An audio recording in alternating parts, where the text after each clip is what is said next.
voka-pifidianana moa zany dia efa fantatsika omaly ary namafisina moa androany am'ireo taremarika sy salanisa zay tonga eto ampilatana ny tenanay.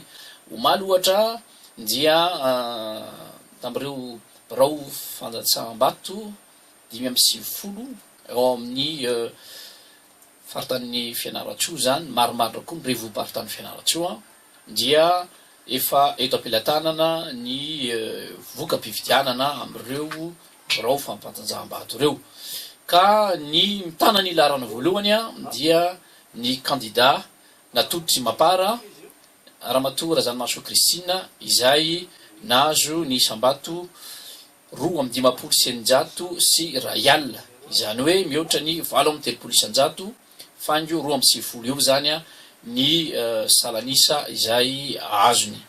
Manaraka azy dia ny candidat natoditry ny HVM izay nahazo ny sambato 5,30 sy raial eo amin'ny 9,30 isanjato eo zany, ary ny manaraka atorian'izay dia ny candidat natoditry ny Antoko Tambatra izay nahazo ny vato 5,30 isanjato sy 3,000, zany hoe eo amin'ny salanisa 3,000 isanjato fango 5,20 eo.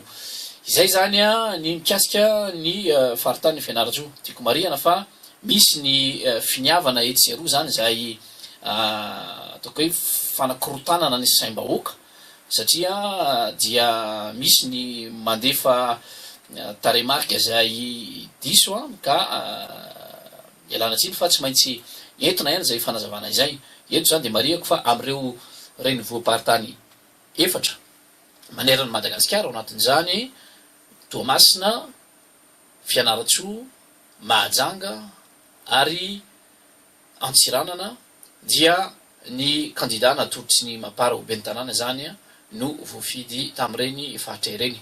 Koa dia arabaina ireo ben'ny tanàna vaovao zany Andriamatoa Javotsara Jean-Luc ho an'Antsiranana, Andriamatoa Mokitara Andriamatoanga any Mahajanga, any ministra Élisée Ratsiraka ho Toamasina, ary Ramatoa Razanomaso Kristina izay fantatsika raha teo fa filohan'androm-panjakana teo aloha ary député voafidy tao Ambatofinandrana, izy zany no voafidy tao Fianaratsoa.